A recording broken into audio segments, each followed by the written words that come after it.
बटुकेश्वर दत्त का जन्म 18 नवंबर 1910 को बंगाल के वर्धमान जिला के औरी गांव में हुआ था। उनके पिता का नाम गोष्ठ बिहारी दत्त व माता का नाम कामिनी देवी था।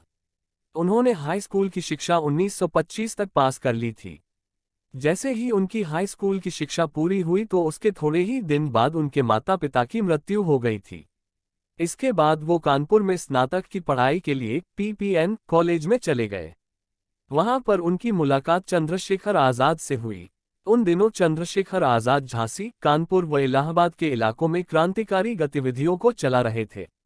फिर बटुकेश्वर दत्त ने 1928 में हिंदुस्तान सोशलिस्ट रिपब्लिकेशन आर्मी को ज्वाइन किया, जिसे चंद्रशेखर आजाद ने बनाया था। वहीं पर उनकी मुलाकात भगत सिंह, राजगुरु व सुखदेव से हुई और वहीं से उनकी दोस्ती शुरू हो गई। फिर बटुकेश्वर दत्त ने बंदूक चलाने व बम बनाने की ट्रेनिंग ली। 8 अप्रैल 1929 को ब्रिटिश सरकार के द्वारा पब्लिक सेफ्टी बिल और ट्रेड डिस्प्यूट बिल पास किया जाना था। अगर ये बिल पास हो जाता तो भारत के क्रांतिकारियों पर पंजा कसने के लिए ब्रिटिश पुलिस को ज्यादा अधिकार मिल जाता।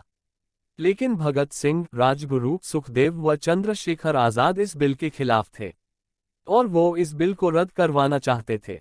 फिर भगत सिंह व बटुकेश्वर दत्त ने केंद्रीय विधानसभा दिल्ली में बम फेंकने का प्लान बनाया और 8 अप्रैल 1929 को केंद्रीय विधानसभा में बम फेंक दिया। बम को खाली जगह में फेंका गया था ताकि किसी को नुकसान न हो। बम का उद्देश्य केवल बिल रद्द करवाना था। वहीं पर दोनों क्रांतिकारियों को गिरफ्तार कर लिया गया, जिसमें बटुकेश्वर दत्त को काला पानी की सजा सुनाई गई और उन्हें अंडमान की कुख्यात सेल्यूलर जेल में भेजा गया और भगत सिंह को फांसी की सजा सुनाई गई व भगत सिंह का साथ देने पर राजगुरु व सुखदेव को भी फांसी की सजा सुनाई गई। उनको 24 मार्च 1931 को फांसी देने की तारीख निर्धारित की, लेकिन लोगों का ब्रिटिश सरकार के खिलाफ प्रदर्शन देखकर ब्रिटिश सरकार ने एक दिन पहले फांसी देने का निर्णय लिया और 23 मार्च 1931 को तीनों क्रांतिकारियों को फांसी दे दी गई। और जब बटुकेश्वर दत्त को उनकी फांसी का पता चला तो वो बहुत दुखी हुए। उस वक्त बटुकेश्वर दत्त को टीबी भी हुई थी, वो मरते मरते बचे थे। फिर 1937 में बटुकेश्वर दत्त को बांकीपुर केंद्रीय कारागार पटना में लाया गया और 1938 में उनको रिहा कर दिया गया। जेल से आते ही वो फिर से क्रांति में कूद पड़े और महात्मा गांधी के साथ आंदोलनों में घूमने लगे और आखिरकार सभी क्रांतिकारियों की मेहनत व बलिदान ने 1947 में देश को आज़ाद करवा दिया। आज़ादी के बाद बटुकेश्वर दत्त ने 1947 में ही शादी कर ली और पटना में रहने लगे। लेकिन उनकी जिंदगी की जंग जारी रही। कभी पटना की सड़कों पर सिगरेट की डीलरशिप व कभी टूरिस्ट का काम करते अपना जीवन यापन किया। स्वतंत्रता के बाद उन्होंने निर्धनता की जिंदगी बिताई।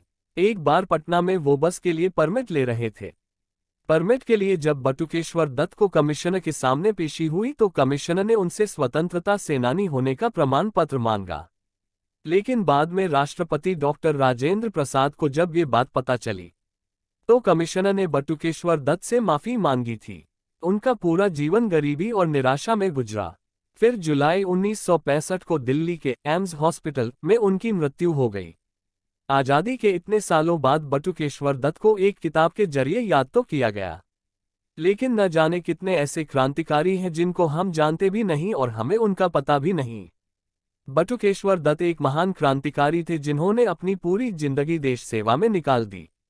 उनके इस बलिदान को ये देश हमेशा याद रखेगा और आभारी रहेगा। जय हिंद।